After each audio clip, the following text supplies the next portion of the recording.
मते मते लाଗୁଛନ୍ତି ମୁଁ ଗୋଟେ ବଡ଼ କ୍ରିମିନାଲ ଟେ କି କଣ। ନିଜକୁ ନିଜେ ଅନୁଭବ କହିଲେ ମୁଁ ବଡ଼ କ୍ରିମିନାଲ। ପ୍ରେମ କଲାବେଳେ ଭାବି ଚିନ୍ତି କର, କାରଣ ପ୍ରେମ କଲାବେଳେ ଯଦି ଆଖି ଖୋଲିକି ଚେଇଁ ରହିଲ ତାହେଲେ ସବୁ ବଢ଼ିଆ ଦେଖାଯିବ, କିନ୍ତୁ ଯଦି ପ୍ରେମରେ ଭାସିଗଲ ତାହେଲେ ଜୀବନ ସରିଗଲା। ହଠାତ୍ ସାମ୍ନାକୁ ଆସି ଏମିତି କିଛି କହିଛନ୍ତି ଅନୁଭବ ମହାନ୍ତି। ଦୀର୍ଘ ଦିନର ବ୍ୟବଧାନ ପରେ ସାଧାରଣ ସଭା ଜରିଆରେ ଲୋକଙ୍କ ସମ୍ମୁଖକୁ ଆସିଲେ ଅଭିନେତା ତଥା କେନ୍ଦ୍ରାପଡ଼ା ସାଂସଦ ଅନୁଭବ ମହାନ୍ତି। କହିଲେ ଅନେକ ଅକୁହା କଥା। ନିଜ ନିର୍ବାଚନ ମଣ୍ଡଳୀ ତଥା ନିଶ୍ଚିନ୍ତ କହିଲେ ଜିଗ୍ନିପୁରଠାରେ ଆୟୋଜିତ ମାହାଙ୍ଗା ମହୋତ୍ସବର ଉଦ୍ଯାପନୀ ଉତ୍ସବ ମୁଖ୍ୟ ଅତିଥି ଭାବେ ଯୋଗ ଦେଇଥିଲେ ଅନୁଭବ। ଲମ୍ବା ସମୟ ଧରି ନିଜ ଦଳର କିମ୍ବା କୌଣସି ସାମାଜିକ କାର୍ଯ୍ୟକ୍ରମରେ ଦେଖିବାକୁ ମିଳୁନଥିବା ଏହି ଅଭିନେତା ତଥା ସାଂସଦ ବକ୍ତବ୍ୟ ମାଧ୍ୟମରେ ନିଜ ଅନୁଭୂତି ବଖାଣିଥିଲେ। 3-4 ବର୍ଷ ଭିତରେ ଟିଭି ପରଦାରେ ମୋ ବିଷୟରେ ଅନେକ କାହାଣୀ ହେଉଛି। 4 ବର୍ଷ ପରେ ପ୍ରଥମ ଥର ଲାଗି ସିନେମା କରିଛି।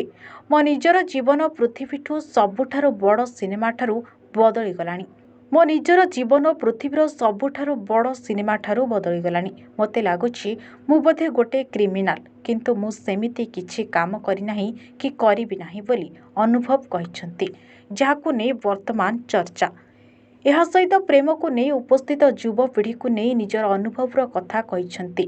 ପ୍ରେମ କଲାବେଳେ ଭାବି ଚିନ୍ତି କର, କାରଣ ପ୍ରେମ କଲାବେଳେ ଯଦି ଆଖି ଖୋଲିକି ଚେଇଁ ରହିଲ ତାହେଲେ ସବୁ ବଢ଼ିଆ ଦେଖାଯିବ, କିନ୍ତୁ ଯଦି ପ୍ରେମରେ ଭାସିଗଲ ତାହେଲେ ଜୀବନ ସରିଗଲା। ଏହା ବ୍ୟତୀତ ତାଙ୍କ ପାରିବାରିକ ବିବାଦକୁ ନେଇ ମଧ୍ୟ ମତ ରଖିଥିଲେ ଅନୁଭବ। ଆଉ କହିଛନ୍ତି, ଗତ 3-4 ବର୍ଷ ହେଲା ମୁଁ ଯେଉଁ ସମୟ ଦେଇ ଗତି କରୁଛି ସେହି ସମୟରୁ ମୁଁ ଯେମିତି ଜଲ୍ଦି ବାହାରି ଆସେ, ଆଉ ଆପଣମାନଙ୍କ ପାଖରେ ଛିଡ଼ା ହୋଇ କାମ କରିବାର ସୁଯୋଗ ମିଳେ ମୋତେ। ପତ୍ନୀ ବର୍ଷା ପ୍ରିୟଦର୍ଶିନୀଙ୍କ ବିବାହ ବିଚ୍ଛେଦ ମାମଲା ସାମ୍ନାକୁ ଆସିବା ପରଠାରୁ ଅନେକ ବିଷୟରେ ବିଜେଡି ପାଇଁ ଏହି ଷ୍ଟାର ପ୍ରଚାରକ ଭାବେ କାର୍ଯ୍ୟ କରିଥିବା ଅନୁଭବକୁ କୌଣସି ଦଳୀୟ କାର୍ଯ୍ୟକ୍ରମରେ ଦେଖିବାକୁ ମିଳିନାହିଁ।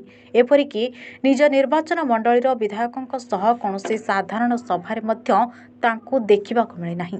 ଫଳସ୍ୱରୂପ 2024 ସାଧାରଣ ନିର୍ବାଚନରେ ବିଜେଡି ଆଉ ଅନୁଭବଙ୍କ ଆବଶ୍ୟକତା ଅନୁଭବ ନ କରିପାରେ ବୋଲି ମଧ୍ୟ ଚର୍ଚ୍ଚା ହେଉଛି। ହେଲେ ସାଧାରଣ ନିର୍ବାଚନ ଆଉ ମାତ୍ର କିଛି ମାସ ବାକି ଥିବାବେଳେ ହଠାତ୍ ଅନୁଭବଙ୍କ ଏହି ଆବିର୍ଭାବ ଅନେକଙ୍କୁ ଚକିତ କରିଦେଇଛି। କାରଣ ମାହାଙ୍ଗାରେ ଆୟୋଜିତ ଏହି ଉତ୍ସବ କୌଣସି ଦଳୀୟ କାର୍ଯ୍ୟକ୍ରମ ହୋଇଥିଲେ ମଧ୍ୟ ଏହା ମାହାଙ୍ଗାର ବିଜେଡି ବିଧାୟକ ତଥା ପୂର୍ବତନ ମନ୍ତ୍ରୀ ପ୍ରତାପ ଜେନାଙ୍କ ଦ୍ୱାରା ଆୟୋଜିତ ହୋଇଥିଲା। ପାଖାପାଖି 4 ବର୍ଷ ପରେ ଅନୁଭବଙ୍କ ଅଭିନୀତ 2ଟି ଫିଲ୍ମ ଲଭ୍ ଇନ୍ ଲଣ୍ଡନ ଓ ରାବଣ ଫ୍ଲୋରକୁ ଆସିବାକୁ ଯାଉଛି। ଏହି 2ଟି ଫିଲ୍ମର ପ୍ରମୋସନ ମଧ୍ୟ ସେ ଆରମ୍ଭ କରିସାରିଛନ୍ତି। ତେବେ ମାହାଙ୍ଗା ଉତ୍ସବରେ ଅନୁଭବ ଗୋଟିଏ ଗୁଳିର 3ଟି ଶିକାର କରିଛନ୍ତି। ପ୍ରଥମତଃ ନିଜ ଫିଲ୍ମର ପ୍ରମୋସନ, ଦ୍ୱିତୀୟତଃ ତାଙ୍କ ପ୍ରତି ଥିବା ଦର୍ଶକଙ୍କ ଭଲ ପାଇବାକୁ ପରଖିଛନ୍ତି, ତୃତୀୟରେ ନିଜକୁ ପୀଡ଼ିତ ଦର୍ଶାଇ ଲୋକଙ୍କ ସମବେଦନା ହାସଲ କରିବା ଓ ଚତୁର୍ଥରେ ଏହି ଉତ୍ସବ ମାଧ୍ୟମରେ ନିଜର ରାଜନୈତିକ ଭବିଷ୍ୟତକୁ ମଧ୍ୟ ସଜାଡ଼ିବାକୁ ପ୍ରୟାସ କରିଛନ୍ତି ଅନୁଭବ। ବ୍ୟୁରୋ ରିପୋର୍ଟ, ଓଡ଼ିଆ ସମ୍ବାଦ।